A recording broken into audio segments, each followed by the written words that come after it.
my head, barely sleeping while in bed every weekend. Once a week, keep it burning at my fans, and yeah, lately I don't know. Holy shit. What's up, guys? This is episode, I don't know, it could be 13 or 14 or 15. This is Ron Josol, and this is Ron the World podcast with we're back. I mean, I've been on the road for the last few weeks or even a couple months, so we haven't had everybody on regularly. We were just taping whenever we could, but we got Jed back. What's up, Jed? Yo, what's up, guys? I missed you guys. Hey, man. We missed you too, I think I did. You guys think? Vancouver is going to be, you know what's weird? I just did this audition and I might be casted in a series that's going to be filmed in Toronto for the month of July and August. Nice. Yeah. So, that's dope. But if I get it, I don't know if I have to quarantine for 2 weeks because I have my vaccine shots. So I called them and they go, "Oh, you still have to vaccine or you still have to quarantine." I'm like, "Why quarantine?" It doesn't make any sense. Well, no. Well, Toronto's different right now because I know everyone's hating on Doug Ford. Why? Everyone on my Instagram who's from Toronto are just laying out on Doug Ford because of the lockdown he put on in Toronto. Until when? I have no idea, but I know Vancouver, we're opening up. Like it's you guys already opened now. in June, so you guys are open now, right? Yeah, there's still some restrictions. Yeah, so basically, when Jokoy's movie was finished, they were open. No, when they started filming, we were still on lockdown, and when I last talked to Joey, they had even tracking devices on them because they couldn't leave far. Yeah, but they're done filming though. Are they done now? I think they just wrapped. So as soon as they wrapped, the lockdown was over. Probably, yeah. I think they're probably out partying right now. Oh yeah, man. Yeah, because we were when I was talking to him, he's like saying that, "Oh, let's meet up when Ron's back in June," and then I don't know if he's back in Cali or whatever, but I think he is. Yeah, I'll just message him and say, "Hey, you still in Van?" Yeah, but I think Keith and Norm are still doing the show out there. So you should definitely hook up with those guys and be the DJ there so you could sell some merch. Keith and Norm are here in Van? They're going to be there on the 19th. And Celeste. Okay, cool. I'm going to holler at them when they're here. Yeah, send them a message. Yeah, so that's what's happening. And then Justin and I I'm also co-hosting a new show, a podcast called Crazy Woke Asians in California. So Justin and I were doing co-hosting there. And it was fun. Did you like that, Justin? Yeah, it's pretty dope. We had a bunch of different Asian comics we never had before that have interesting lives. Yeah, we have Jason. We had Jason Rogers, who was a drug dealer. He was. You know what's what's weird about California to me is most of the Koreans there, or even a lot of the Asian comics, have been adopted. So you have to wonder how many people adopted Asians in California. More than. Like, was that like a California thing or American thing? Because I don't know anybody in Canada has done that.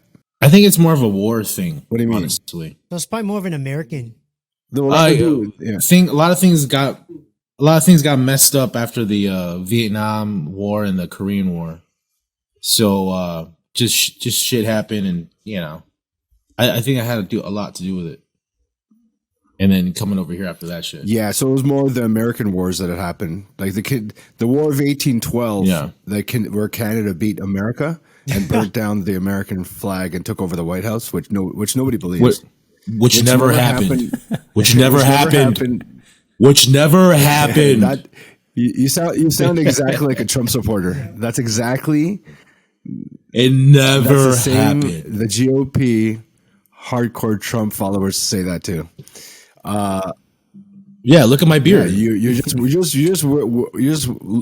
missing a fucking a hat. What do you call those things? A MAGA hat. MAGA hat. MAGA hat. Actually, that's the MAGA hat of the Filipinos. What he's wearing. Oh yeah, totally. Yeah, the Jokoy had his new MAGA hat in the Philippines. Or is it the Rex hat? So another thing that happened. So our tiny fuzzy little friend Dan Ramos that we talked about here called me, and we're gonna get him on the podcast probably in the next few days or so. So he just got kicked out of his house by his girlfriend, so he needs a place to stay. So where's he been staying since? No, like on the streets? His girlfriend basically said you have to leave. So he says, well, he's gonna probably leave at the end of the month. So when he wakes up, she's already gone. So he leaves around 5 o'clock when she comes home, and he comes home back around 1:30 to 2 while she's sleeping, and just slides in next to her, and then they don't get to talk or see each other. And I said, why don't you put a drapes like the curtain in the middle, like how Justin made for us in Sweden, like. Do you have the picture of that, Justin? That was the best. I gotta find it, man. That was like 7 years ago. Basically, we said we were in Sweden, and the room only had one bed because that's all they had left. So Justin MacGyvered a fucking curtain that split the actual bed in half, and so though our thighs touched, it was separated by a thin piece of fabric.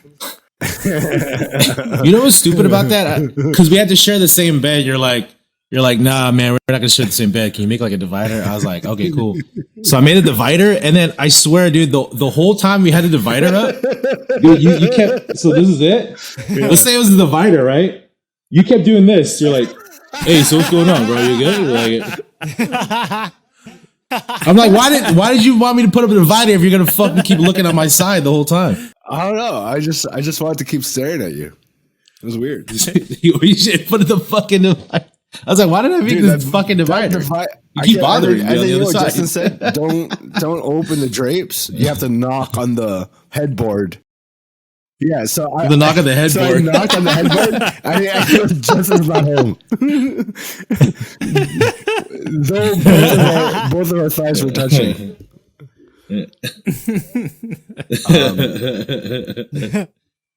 So who do we have on today? We have a really close friend of ours. Is John Paul in the waiting room?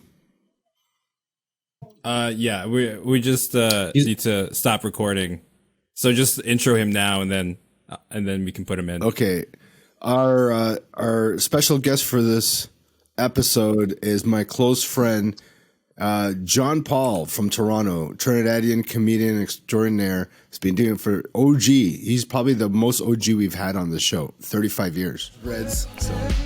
Are we on? Yeah. I guess. Hey, what's up?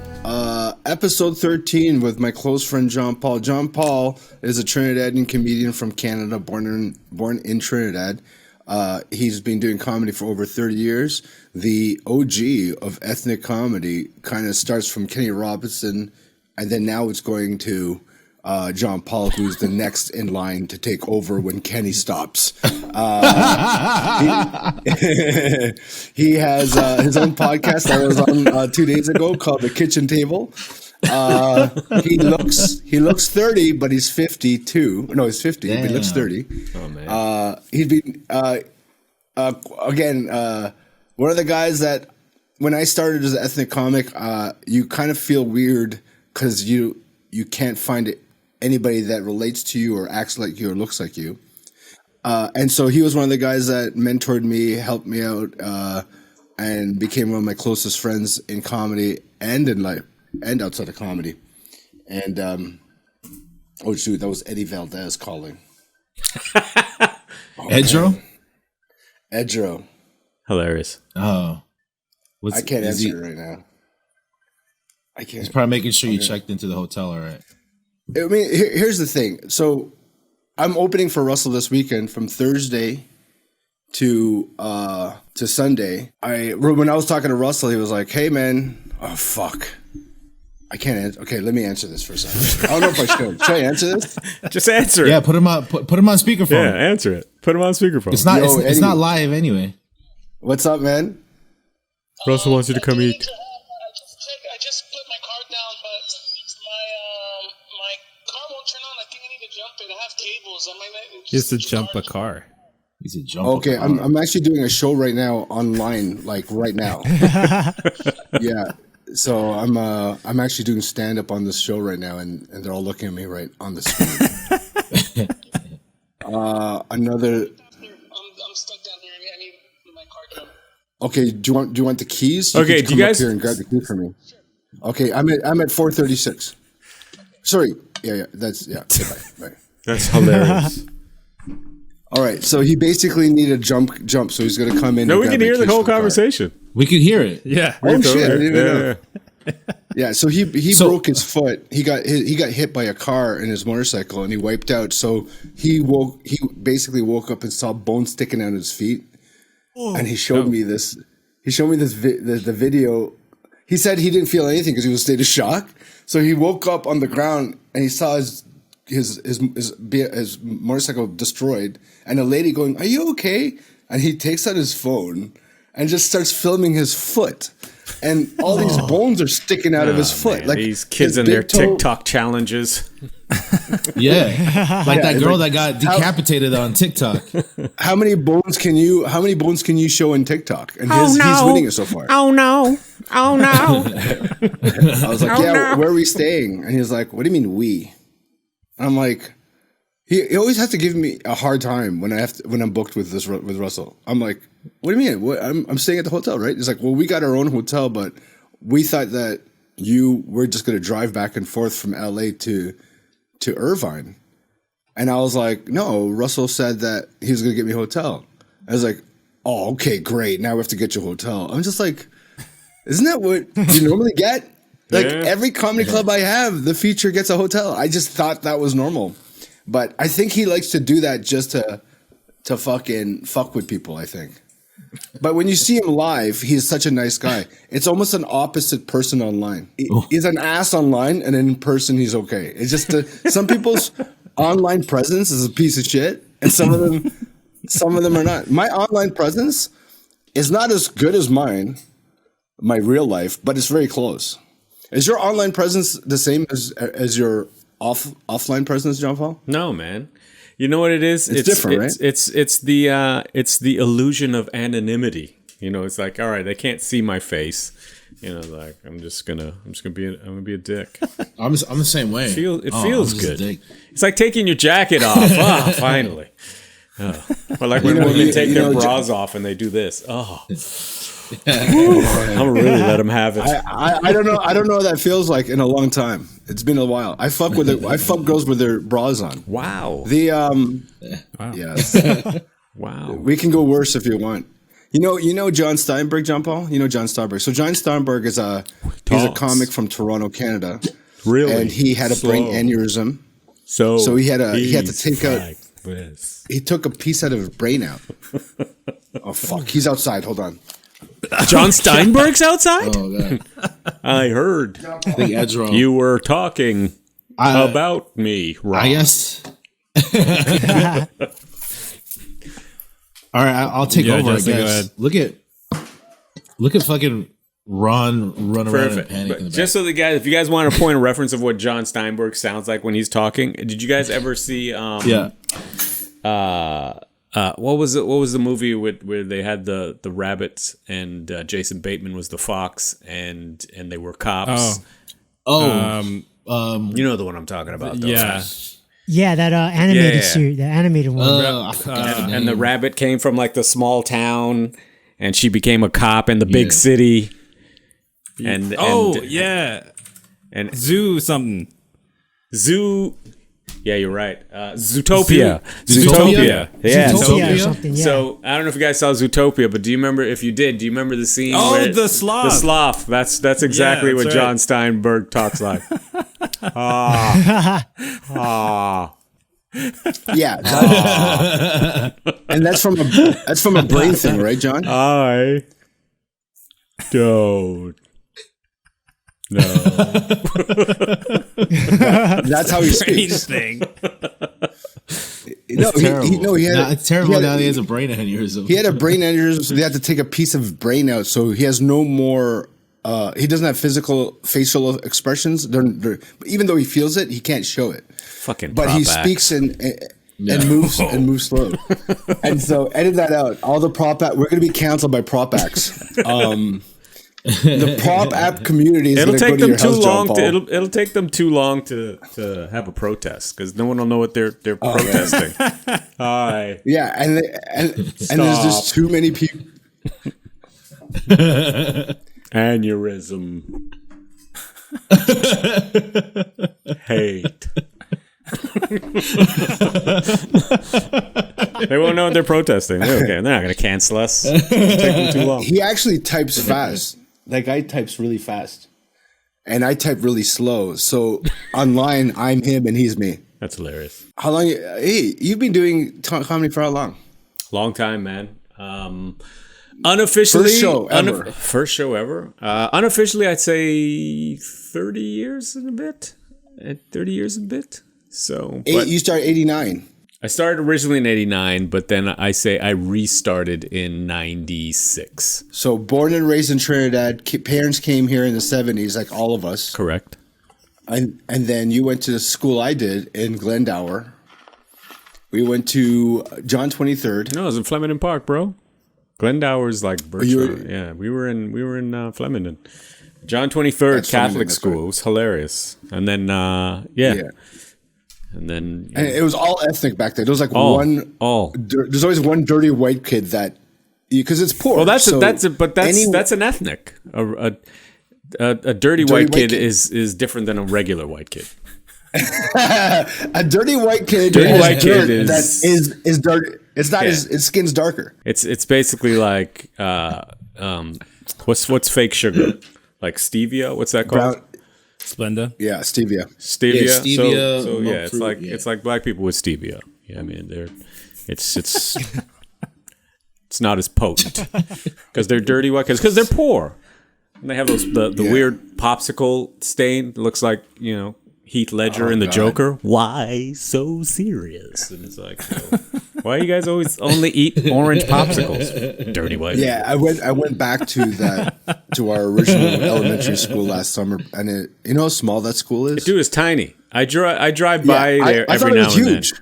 Yeah, but the whole neighborhood seemed huge because I was so excited because I don't know if people were even wondering. So it's like a little elementary school, and then I remember it had like a tennis court beside it, and I thought that was like crazy land. And you're like, man, I thought there was 5 tennis courts. There's like 2.5. Was it always that small?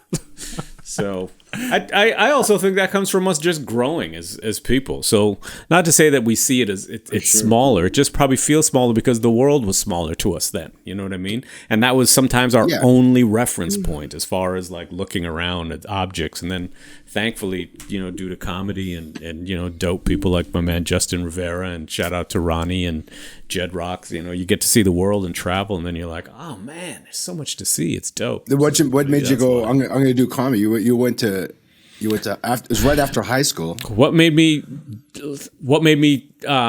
actually actively go out and do stand up? Yeah, that question, or just comedy in general?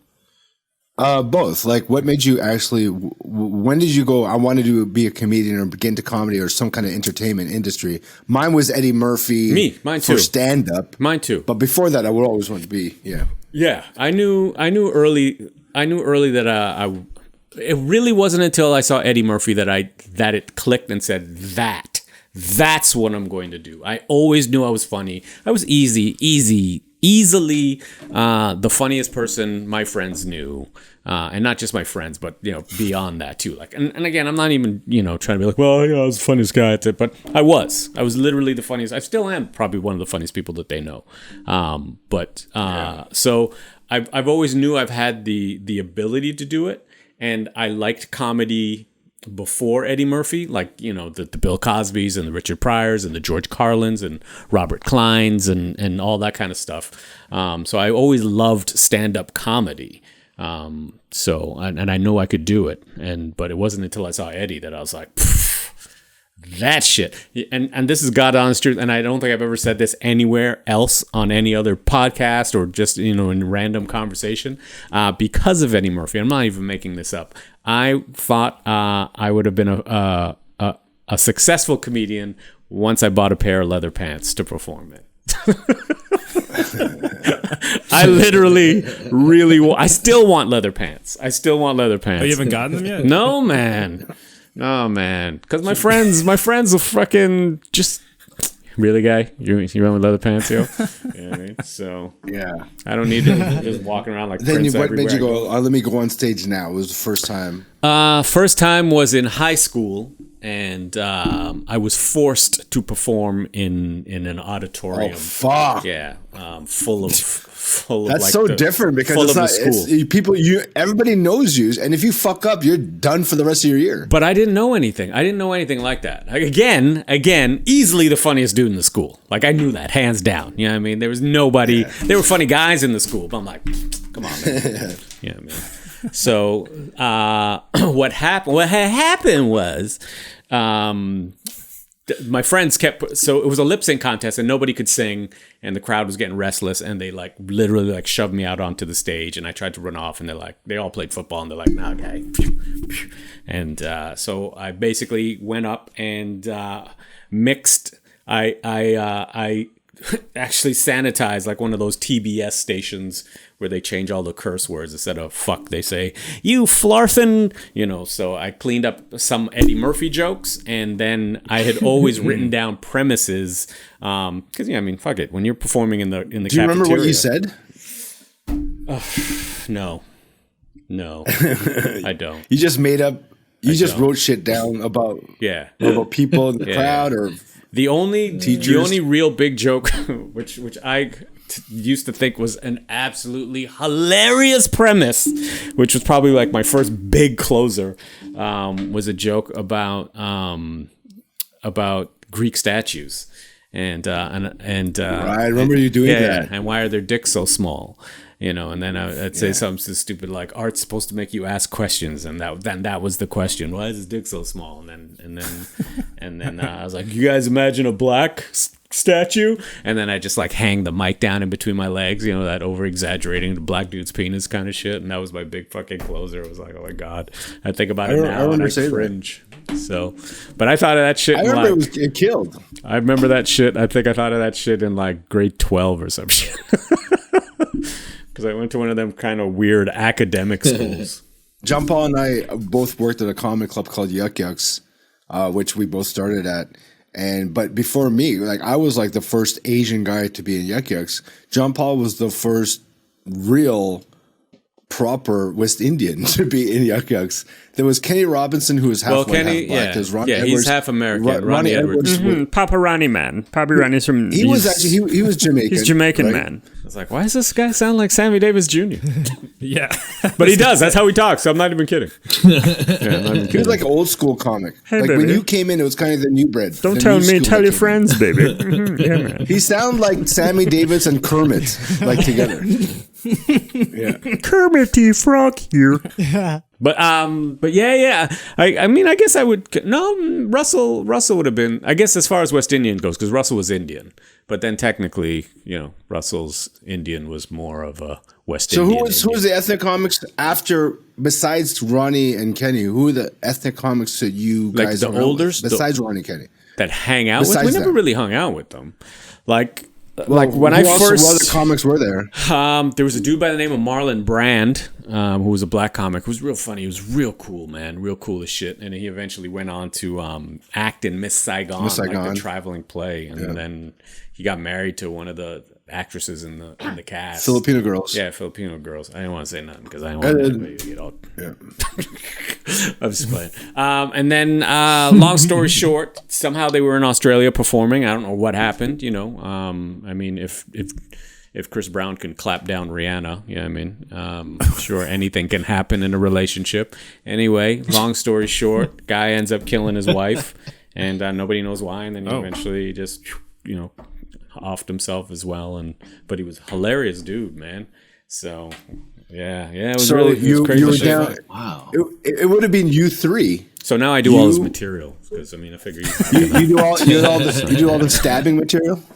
Stab. So it's just you two. It's you and Russell. There was no other buddy. There was no other real brown. There were no other real brown guys before me and no. Really, that's fucked. So that must because you were telling me back in the day when you were misunderstood a lot. So you used to throw chairs and punch walls and shit. Yeah, you know what it was. What was that all about? So it was. So basically, what it was is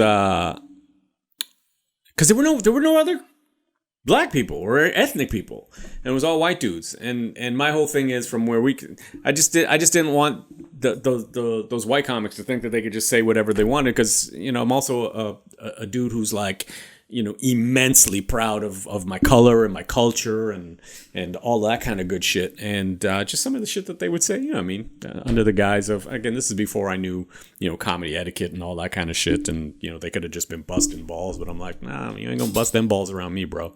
So sometimes I would kind of act out, because I thought it would.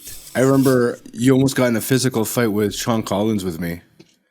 Dude, yeah. Do you remember that? Yeah. So it was like, there was this waitress that liked you, and then he tried to get her, and she was more into you, so he got kind of mad at you.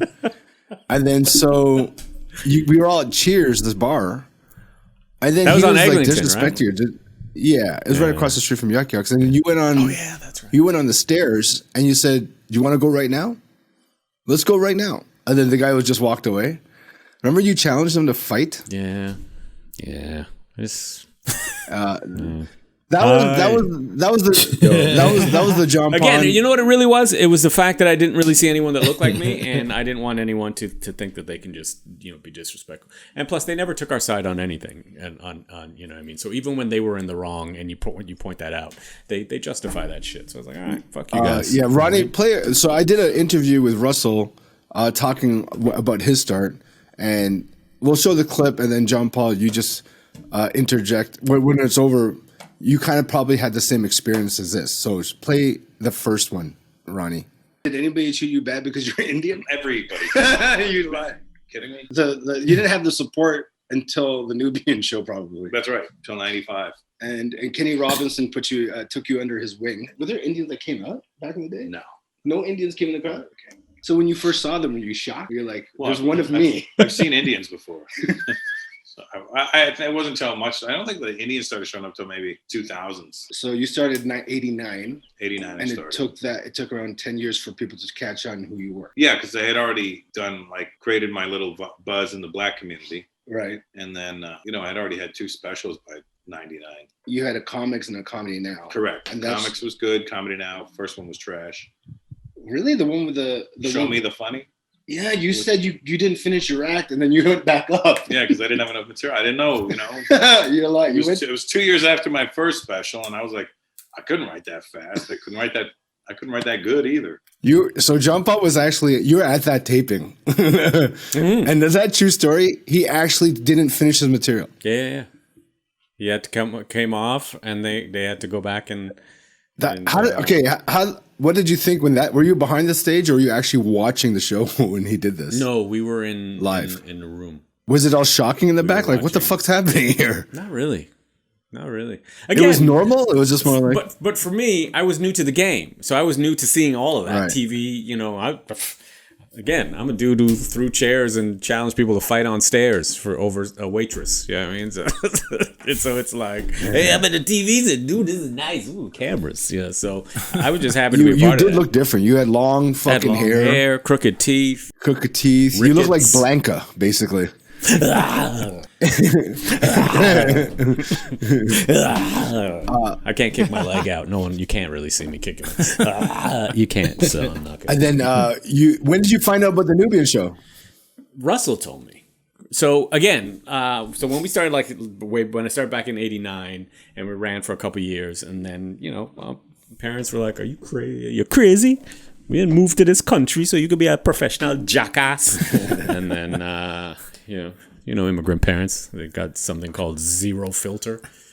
He's like, we're supposed to crush your dreams. That's our job. And then, so then I tried to go back to school to please my parents, or to please my dad more so, because moms, they don't give a shit. Moms support you anything you do anyway, right? But my dad wasn't having it. His only kid, from an island, and you wanna go and tell jokes. That's why I moved here. I was like, no.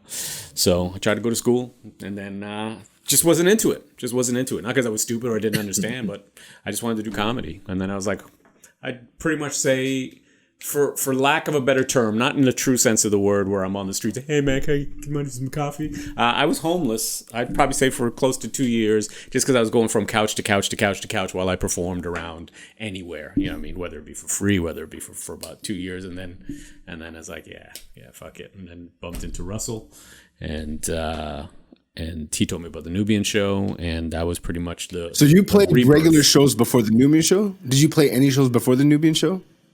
Yeah, but you did the white shows. But no. It wasn't Yuck Yucks. It was like so far, like bars that would have shows, and I tell people I was a comedian and try to think. So it was like far. I don't want to make it sound like it was like a regular and I was doing a circuit, but I was trying, and then I knew other people who did comedy and like, hey, we're having a show, and they were always shit, but I was trying to. And you saw the Nubian show before you actually performed on it, right? Russell invited you watched me it to. live? He told me about it. He told me about the whole thing, and this is before like cell phones and shit. When I bumped into him. Wow. So he's like, you got to come check the show out, and I went down, and it absolutely the same. You know what it had the same effect as? It was almost like that version was like when I first saw Eddie Murphy, and I was like, that. Yeah. That was what the Nubian show was to be. Seeing the first one and the energy and the creativity and the not novelty. That's not the word I'm looking for. Just it was so new and fresh, and I'd never seen it before. Like experience it. Yeah, Def Jam and all that kind of shit. Yeah, I guess you'd say spectacle, but Def Jam wasn't something attainable for me because I lived in Toronto, and it's something that happened in New York, right? So I have no concept of how to get to that, but the Nubian show was, and then it's like all the shit.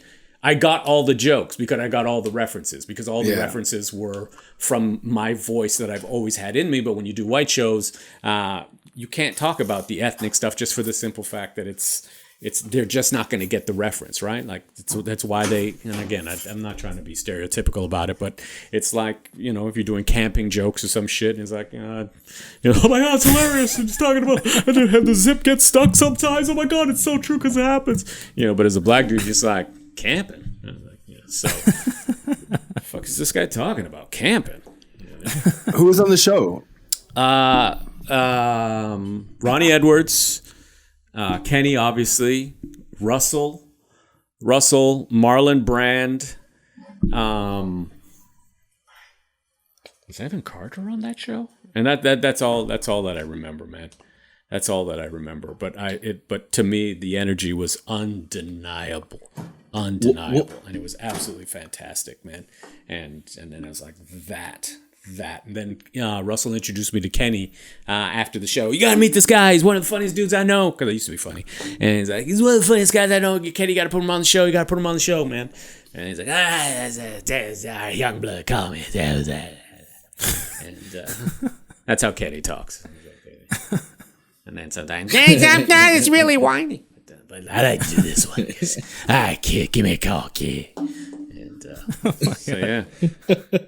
So I gave him a call, and then the rest is new history. So it's like Old Testament, New Testament shit. So I'm on some New Testament shit. So the King James. Yeah, but did you actually do it when you went on the Nubian show? You had few sets before that. You had a lot of shows. You had a year before you did the Nubian show. You actually Well, I did like a couple of amateur nights and shit like that, and open mics and stuff like that, which were insanely limited. It's not like when you came up and you had like 52 open mics. There was 4 now. There was 4 when I honestly there was Ben Wicks. Yeah. There was Eaton House. There was Tuesday night at the that comedy club in Richmond Hill, or not I think Boris owned it. Oh, Boris Comedy owned that Wood. club. Comedy Wood. Yeah, man. Yeah. And then Sunday was like Idler. So those were the only 4 clubs I used to go to. And then when you first went up with the Newbie show, did you write jokes? Did you plan anything, or you just went up and riffed? It was a combination. So the show I did, they had this comedian by the name of Arnold Pinnock, black dude. I guess background is Jamaican or whatever. So he went up and he talked about what it would be like having Jamaican parents. So a good chunk of what he was going to do, I was going to do, like subject wise. And I was like, oh fuck. And I was literally like right after him, and I'm like, I don't want to have to friggin' follow this. And that's when God's like, Lord, please help. You know, I mean, literal proper praying right before I went on, panicking, and then the natural instinct was just to, what I wanted to represent at that point. Okay, so I'll tell you a story before I follow it. Just remind me in case I go crazy off tangent. So when I first started and I had to showcase for Mark Breslin at Yuck Yucks. So that's when I would do the amateur nights for them, and then they have like the showcase as usual, and then he calls, all the comics in a room, and then you walk up to the table and he's like, well, I want to tell you, and then he tells you whether or not you can do regular nights or keep doing the amateur night circuit or whatever. So again, growing up in Flemington Park, not to say that we were broke, but we were never rich, but it was kind of the hood, but not really the hood. It was just new immigrants and kind of low income people who had just like regular jobs kind of shit. And but again, like I said, immensely proud of my culture, my who I am, my personality, my color, all that kind of shit.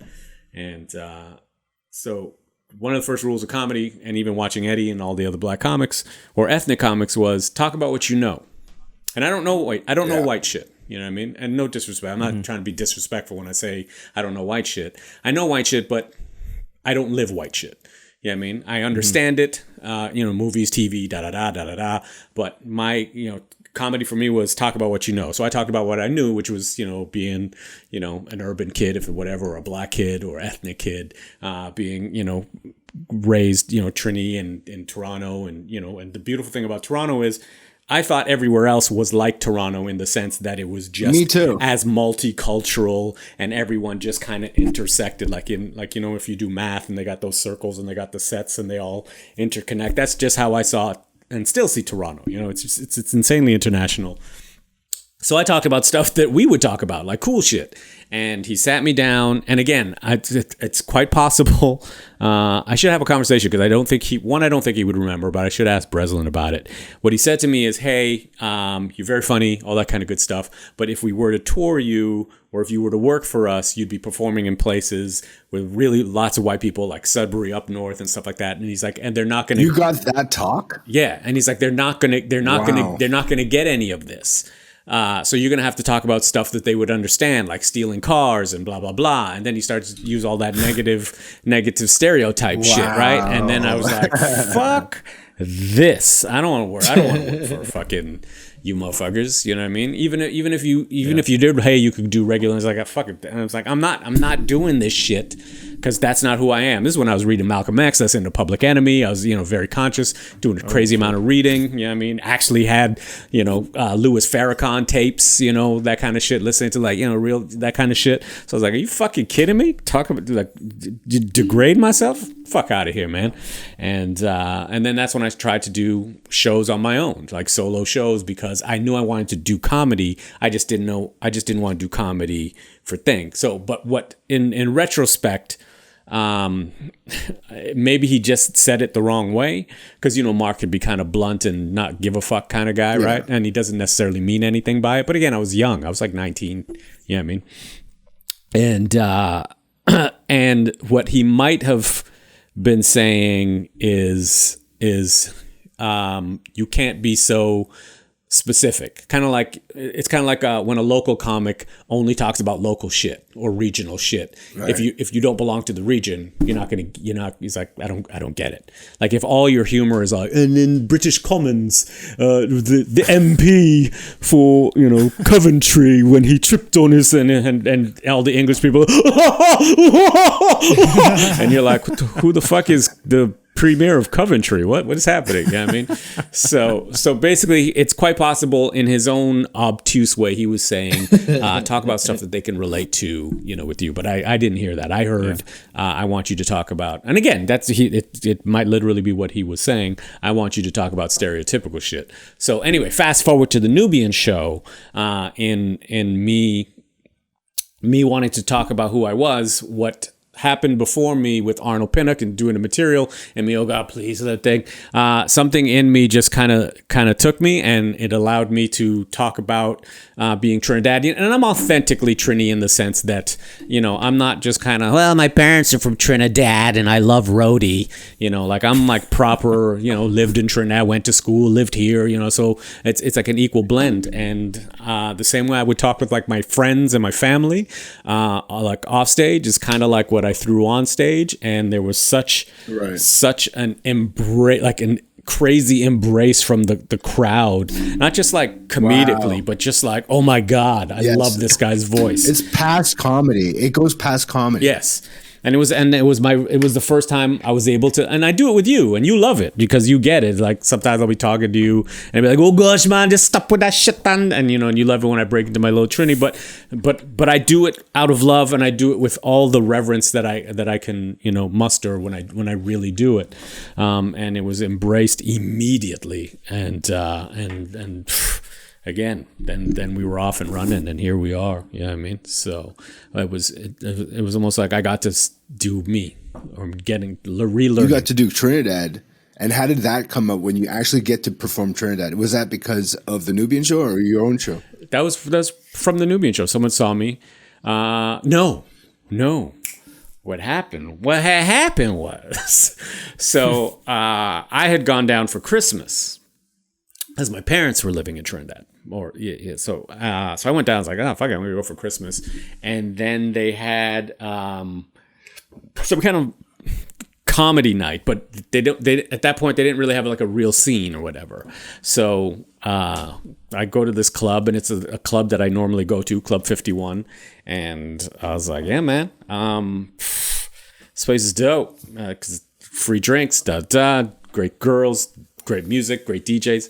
And so anyway, I was like, hey, can I do a few minutes? And at that point, this is in Trinidad? Yeah, this is in Trinidad. And so at this point, I had already been doing the Nubian show, so I had a pretty decent grasp of who I was on both sides, as far as, you know, dude from Toronto, you know, but Trinidadian, you know. So I had a pretty good grasp. And gunshot ring out. Then after the show, they don't know what that means. What's gunshot? Gunshot ring out. Murdered the place. Shoot up the place. Jokes. Mash down the place and thing. I mean, people clapping and girls woo woo, all that kind of thing going on. Boy was liking himself. You must have had everybody laughing because they're like, he's from Canada too. Correct. Right? Correct. And he knows our culture so well. He embraces it. Correct. So how much pussy did you get after that show? I had to go. I couldn't get any because I had to go home to I was staying at my parents' place.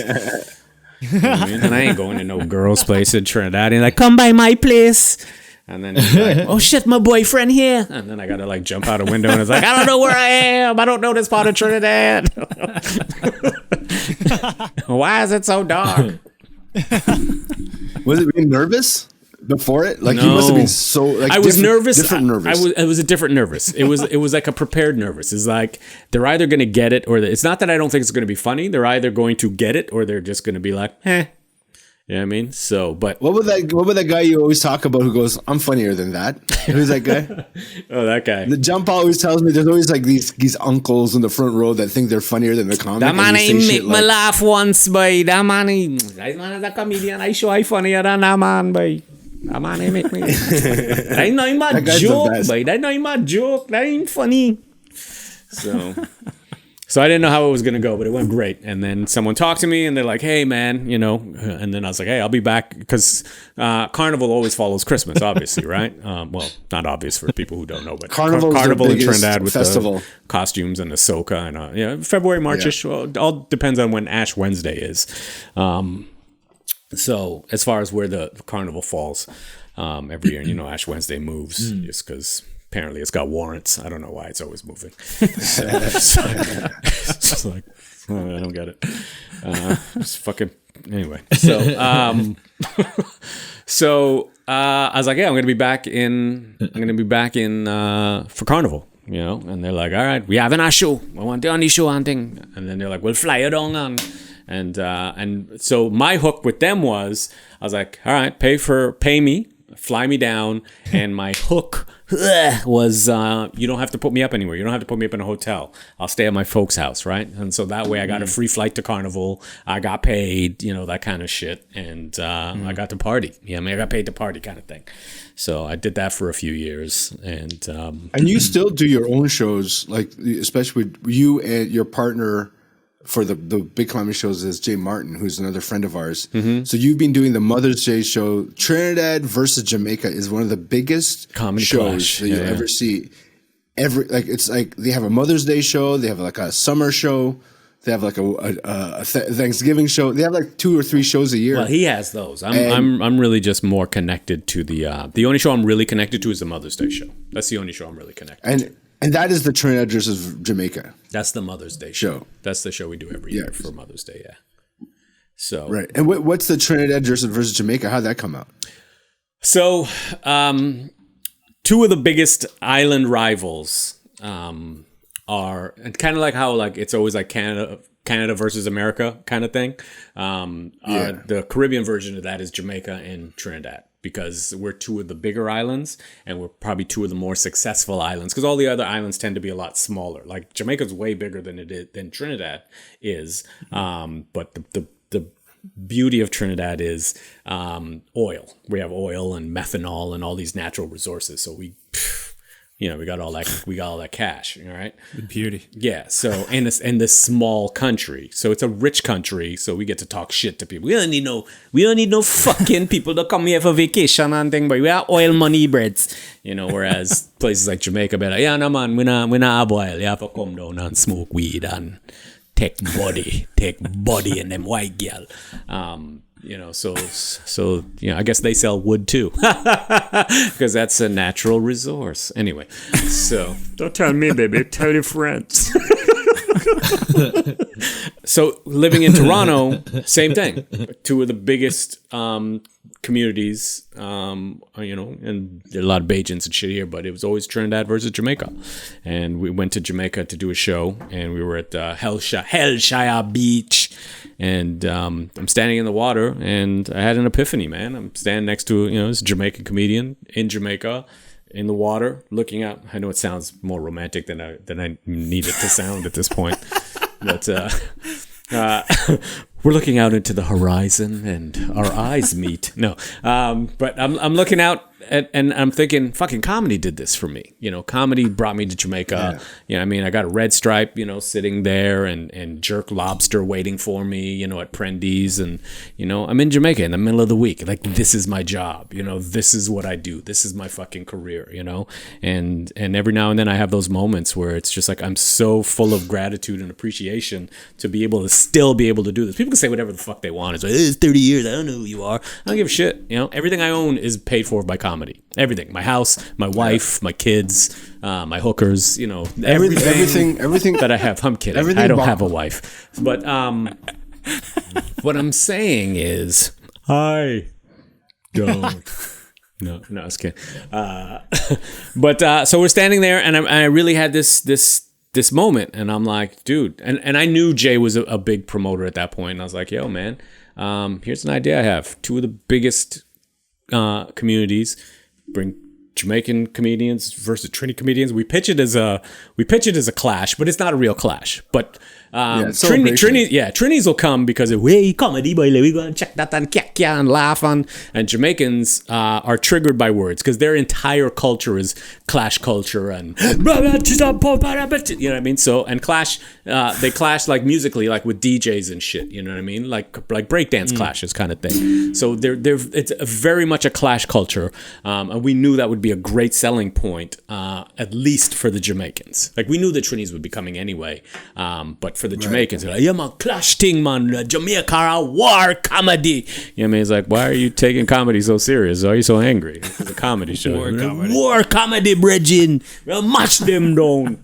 You know what I mean? So we did it, and when we first did it, we did it in like a fucking banquet hall in a strip, in like a not even a strip plaza, but one of those buildings where they have like hardware stores and shit. But they had like a banquet hall, and we put it in there, and we threw it out, and tickets were gone, and we're like, shit, should we add a second show? And again, I know nothing about, the business side of this shit. All I know is telling jokes, and I have good ideas. I always have $1 million ideas, but horrible execution, but great ideas. So anyway, this was a hit. This was one of the better. That was like at least like 15 years ago. Yeah, probably like closer to 17, 18. Yeah, man. Yeah, wow. man. Yeah, it was crazy. It was crazy. We had IT and Fancy Cat. We had Blacka on the show. I wonder if that would work for the Asian community, like a Filipino versus Korean or Chinese. But do you guys have that kind of rivalry with another Asian country? No, with China. We just don't. China right now. Yeah, because it might be cool. It might be cool actually. As a concept. You know how like sometimes you see those shirts and it'll be like, Philippines versus the world or whatever. So even if you made it like Philippines versus Asia or South Asia or whatever, and then you so it's like you got a Filipino team and we're like, fuck it, we're taking on China, Malaysia, friggin' Singapore, Southeast Asia. Yeah, that shit would be pretty dope. What we should do? Asia versus Asia. Asia versus Asia. Oh my god, that'd be so cool, man! And then you break off into separate brackets and teams. That'd be so dope. Yeah, and then it looks like the Spy versus Spy Mad Magazine guys. The Dude, Spy that'd be versus so Spy. dope. And then one of them could be the yin and the yang. Oh, dude, I think we have it. Black and white. Dude, that would be Yin so and the dope. Yang, Asia versus Asia. Yeah. That's awesome because there's too many Asian countries, Cambodia, China. So that'd be so all of them. dope. And then you hold like a draft. So you know what I mean? You hold like a draft, and you have like a captain, and they pick on. You haven't been. Blah, blah, blah, it'd be huge. I think I'd love that. Whenever you're in Trinidad, Justin and I look at your food stories because we're foodies, and then you're like, when I was doing your podcast, you're like. There's no good doubles in Canada, or you have to go to Trinidad to get good doubles. Yeah. And Justin loves doubles, and he only got it from Canada, so he doesn't even know what the real version tastes like. Here's I'm not sure this is how it's going to happen, but I would love to be there for your first authentic Trini doubles. Like I would love to have my phone and just record you eating your first doubles. Like it's dude. I'm not even overselling this. I'm not even worried. Man, am I overselling doubles? No, I am not overselling. I'm so doubles. down. Can you tell everybody what doubles is so they know how great this is? What is going on? It's basically so it I'm so down. It looks like a round. It looks like naan. It looks like naan bread, but it's insanely floppy. It's called bara. So it's like two pieces of floppy sandwich fried dough, and it's like this chana chickpeas. We call it chana, but chickpeas curried mix with all sorts of other spices. And oh man, is that me? Oh, yes, that is it. So holy shit! But there is an. There's an art to it. It is like found on every corner. They come out in the morning and they're at different corners. Dude, if they sold drugs, there would be doubles cartels. There would be doubles cartels everywhere. Wow. Yo, you hear about them dangerous doubles cartels of Trinidad, boy? Up in them San Jose, Santa Cruz Hills. Crazy, boy. But that's not the national dish. The national dish is a roti. I would think if it's not roti, it might be palau. Okay, what's palau? Palau is basically like rice. So you take like coconut milk, rice, usually pigeon peas, and you can put whatever kind of meat. You could put like salt pork or pigtail. You could put beef. You could put chicken. Wow. And you mix all that together with the spices, and you let the coconut oil. Damn. Yeah, you let the coconut oil boil down. Oh damn! Yeah. Is that called cook up rice in Guyanese? Cook up? Close, but they put different things in it. Fuck. But I make a great palau. Like I would think that's Are the you national. serious, dude? Yeah, I make a great. And then I was just about to say the main accompaniment is slices of avocado. Or zaboka, as we call it in Trinidad. Really? Zaboka and palau, and maybe some coleslaw on the side. Why is there so much? Like, how come curry was a big thing in Trinidad? Is that from the Indians? From the Obviously, Indian. so From the Indian. what is Trinidadian race mixed of? Like, what is the race of Trinidad? We have Indian, we have African or black people, African. We have Syrian, we have Chinese, we have Scottish, we have English, we have Dutch. You know what I used to be in love with, John Paul? Spanish. I used to be in love with that Chinese Trinidadian. Oh yeah. Nicole, was it her name Nicole? Yeah, she's so cute, but her voice on Nicole the phone Diaz, was like, I think when her an name was. Asian or a Chinese Trinidadian speaks, It throws you off. It throws you off because that's not what's supposed. That's not what's supposed to come out of their mouth. It's so attitude and hot. Yeah. You're like, oh, yeah, that's not what's supposed to come out. 5'8". Oh God, she was so watching missile. And so, oh my God, are you Asian? So what would How be is your this possible? What would be your top? What would be your top dishes then? Oh wait, crab and crab and what's the dumpling. other bacon crab? Bacon shark. Crab. What's that? Shark and bake. So again, it's Ronnie, like, try to find shark and bake. Yeah, you'll find. What is it? It's Shark and bake. Shark and bake or bacon shark. Bake like BAKE. So it's basically fried. That's on my fried pastry, like dough. deep fried. That's on my fucking fried bucket shark, list, dude. and then you dress it with whatever. So usually the stations have like tamarind sauce, shadow Benny. Oh man, look at that shit! It's so good. It's so good. Yeah, like way better. Shark? So yeah, so Real shark. Richards. So Richards on the I don't know what on your screen. On my screen, it's on the Click left. on Richards. Click on Richards. It's probably so they have like these stalls that sell shark. bacon shark. That guy is like that guy is like the king of bacon shark. Yeah. He's like the Click on that, like, Ronnie. He's Look like at the that shit. Narcos. He's like the Narcos of the bacon shark world. How far is that from your house? From mine, because it's through the mountains, and across from there is the beach. Look at that shit, dude. Maracas Beach is right across from it. So that's one of the reasons a lot of people go to the beach just for the bacon shark. They don't even go in the water. They just drive over the mountains. Dude, look at that shit. Damn it. I'm sure some is. I'm sure some is, and I'm sure it's something else because I don't think they can. Meat? Dude, that's me. I want to believe that. Sounds I like don't think me. they can fish. I guess originally it enough to was. keep it. Yeah, I think originally it definitely was, but so it is so good. It is so good. Can you make that? I can, but I wouldn't do it justice. Again, this is one of those things. I've had good bacon shark here, like in Canada, but yeah, you got to have that. So I definitely put that up there. That's one. Roti for sure. I think roti is for me. If you said you could only have one food for the rest of your life, it would be roti. Would it be goat or chicken? I would. I'm kind of bending the parameters, but I would like to be able to have whatever type of roti. It has to be roti, but it could be goat, it could be shrimp, it could be chicken, it could be Oh, shrimp! Never had that before. Oh my god, it's so good. What is your daughter and son like? What do they like to eat? Your kids more Trinidadian food or regular food or both? Canadian food, man. Pizza and all that kind of shit. But when they go to Trinidad, do they like the food there? Some of it. Here's the thing: they prefer stuff here. They're not big fans of because I think obviously the seasoning is different. But when they go there, they go by their auntie or their uncle. Come on, eat now, and then they'll eat and they're like, "Oh, this is so good." And it's like, and then my wife will freak out. How come you don't eat that when we home? I just cook that for you and you don't even eat it. All right, I see what's going on here. So. I like how you bring your kids. I like how you bring your kids back home all the time, so they get used to. It's like Justin was like that. Justin's parents brought him to Philippines. So, like, you guys used to go every year, right, Justin? Yeah.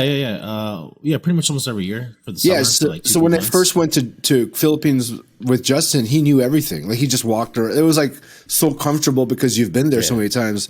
And I think John Paul, bring your kids. Why is that important to you? Because I want them to have that same level of comfort. There is. Even if we didn't go back, which my wife and I do, who happens to be Trinidadian, in case nobody knew. We want them to be comfortable, regardless of whether we went back on a regular basis or not. And we go back on a very regular basis. You know what I mean? So, but we want them to be comfortable. So when they get older, because if I was a kid and my friend was Trinidadian, and they're like, my my parents, we got a house in Trinidad. You guys want to go for a couple weeks in the summer? Let's go hang out. We'll go to the beach. We'll go hang out with my cousins. They'll take us to clubs. They have great music. I want them to be able to have those options, because if I had those options as a kid, why wouldn't I take that shit? You know what I mean? So did you go to Trinidad young, like went to Carnival as a kid, or you just went as an adult? What changed everything for me was when I was 20? I was either 20 going on 21 or 19. I think I was 20 going on 21. So I went the year I was turning 21. So I got there for I went down for a month because my grandfather, my mom's dad, was supposed to pass away or whatever. And my dad's like, yo, this is again the part of the time when we weren't really talking. And he's like, yo, get out of here. Just go down. And so he sent me for just under a month. And it had been the first time I had been to Trinidad since we had left when I was a kid, like around 11. Wow. 12, around 11, 12. So I hadn't been. So it's foreign. It's foreign. Yeah. So I hadn't been to, yeah, exactly. I hadn't been. And again, when we left, I had to do everything my parents did. I wasn't even like, all right, let's go and, hang out. I'm like 11. It was school and, kicking soccer ball and throwing rocks and all that kind of shit, right? It wasn't about girls. It wasn't about clubs. It wasn't about being cool or hanging out. So when I went back in my 20s, I had already been hanging out in Toronto and trying to do stuff. And I hung out with my uncle, and my uncle took me everywhere. And it was funny because he was always drunk. He was always drunk, and I'm not saying this to be. I'm not saying this to try to make a joke. It's just funny to me. Trinis always get the reputation of being, they like to drink rum and they're always drunk and stuff. So I didn't realize until years later that my uncle was a fucking alcoholic. I didn't realize that. I just thought he was like very Trini. I'm like, this is so authentic. but I didn't realize he had a drinking problem. And I was the perfect fucking enabler. That was, oh my God, Carnival, this is so awesome. Yeah, open up, drink for me. I drive in. Yeah, so anyway, I hung out there for the month and I experienced everything. He took me to every fucking Carnival. Yeah, Carnival, all the build up to the parade, like the steel pan yards. Like what is Carnival anyways? I know it's a festival, but it's like, how long is it and what do they do in that festival? So Carnival started because the slaves revolted. The slaves revolted in something called the Canboulay riots. Don't ask me what year. You can Google that. It's like Canboulay riots if Ronnie's looking it up. I'm saying he is. He might be looking up Bacon Shark. I don't know. So the shit look good, son. Ronnie does not talk like that. He does in my head. I know. So the slaves basically revolted against the slave owners, and they were like, "Fuck this!" And then they started like dressing up like the slave masters because they used to have like carnival balls and wear those, those face masks. Yeah, and so then they started dressing up to make fun of the fucking slave owners and all that kind of shit. And then it eventually, then it turned into this, man. And then it became this whole creative festival. Look at that chick. Who's that? It could be anybody. Don't they do that in Brazil, like in Rio de Janeiro? Theirs is different because you have to be attached to the school. Like it's a dance school. You know what I mean? So if you're a member of that samba school, you get to dress up in the costume. But in Trinidad, if you have money and you could afford one of these things, you walk into these things called mass camps and you're like, yeah, I want that costume. And then you pay all this money and they give you a costume and they give you a security band and they have, so you basically follow trucks that play music and trucks that have free alcohol all day. And then they also feed you. Yeah. And they feed you. So at some point you stop for lunch. They throw bacon sharks? What?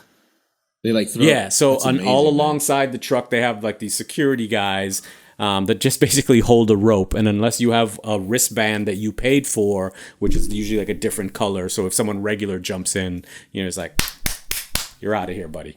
Go back to enjoying yourself. And you're just, it's all this drunken revelry and music, and it's literally the most freeing. It's the most free I feel all year. I don't know if you guys are into like Superman and all that shit. You remember when like Superman would fly to like the Fortress of Solitude and touch all these crystals and then he'd get his strength back and shit like that? That's what Trinidad is for me.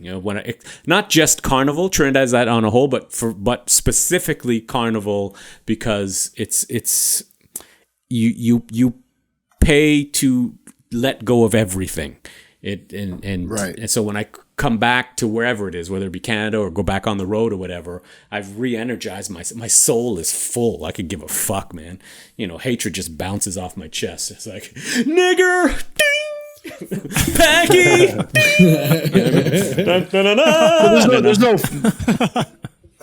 there's no fights. People don't break out in fights like in like the Toronto like festival. in regular clubs. Nah, man, not unless they're drunk and they're fighting over like, that's my wife, you fucking. It's like, I didn't know it was your wife. No, in Carnival there's no fights in Carnival. No, not like when oh shit, and the whole club runs to the back. It's like, oh my god, Dude, so, honestly, like me and Justin have to go there and you feel nothing. And dude, it's my bucket list. You feel nothing but you feel nothing but love and freedom.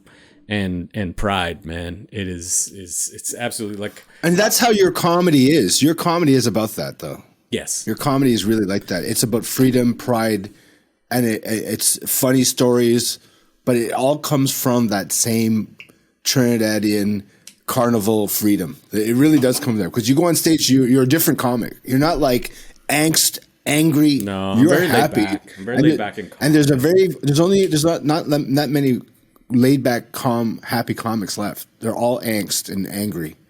It's weird. But I think if I tried to do angst, I would feel like a character comic, like I'm doing a character, because that's not me. I'm and I would think that. And I couldn't keep it up for you. I couldn't keep that up. Yeah, it'd be exhausting, because that's so hard to some people use that as energy. I can't. Yeah, no. It took me a long time to accept and just be at one with yourself. And I know you're a workout guy. You work out. You made your own chest when it was concave. You made it convent. What is your favorite guilty pleasure food? My favorite guilty pleasure: chicken wings. Is it wings? I knew it. Chicken wings all day. It's always wings. All day, every day. I could eat. Wings is my food version of potato chips. I can eat no matter what the flavor, as long as it's potato chips. Whew. And they don't have. Hey, dude. If you remember, when you eventually come back, if they still have the hot Funyuns, the spicy Funyuns, the red ones. Oh damn! I'll bring them down. Do you guys know what I'm talking about? Holy they're spicy. Yeah. They're red. I love those, because they're usually the green ones, right? But the rings, and they're only on the West Coast. That's the thing. They don't even sell the spicy ones on the East Coast. It's crazy. So, but wings is definitely my guilty food. Dudes, thank you so much. Go ahead. A couple more questions. Oh, I was gonna go. What is in your playlist now? What's your play? You're wrapping the show before. Do you want to know what I was listening to before I came on? Yeah.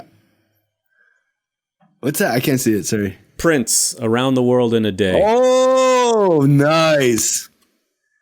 That's what I was literally just bumping before I jumped on. You haven't played Vegas yet? You didn't play Vegas before? I've never performed in Vegas, but I've been in Vegas. I've never performed. Oh, okay. I've been to watch Russell at the Hard Rock and all that kind of good shit, and but never performed. Yeah, because if you can crash at the Pad, dude, I think we could drive to LA and we'll do Ruben Paul's show is back, dude. Ruben Paul's back in the factory. The Tuesdays? Ruby Tuesdays? Yeah, it's back.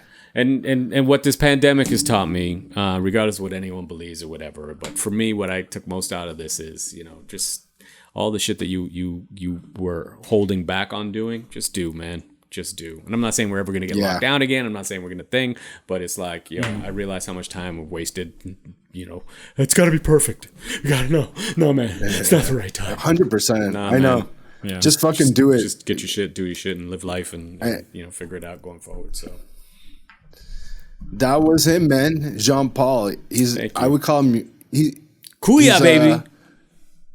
Pure Kuya, man. It's gonna be amazing when you come down. And when I might be going to Toronto. I might be going to Toronto in the summer, but if so, we'll do that Trini run. And because the guy who owns all the homes I stay at, he's a multimillionaire.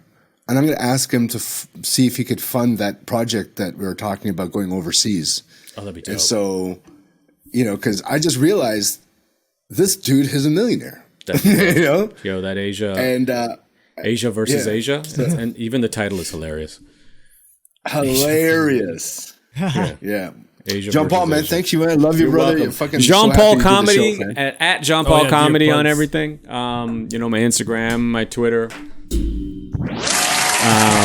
Also on Tuesdays I do a show. You can find out about it at the Kitchen Table Official on Instagram as well. It's a Tuesday night podcast I do with a friend of mine who lives in Trinidad and Tobago. We've been doing it over the last year and change. It's been a lot of fun.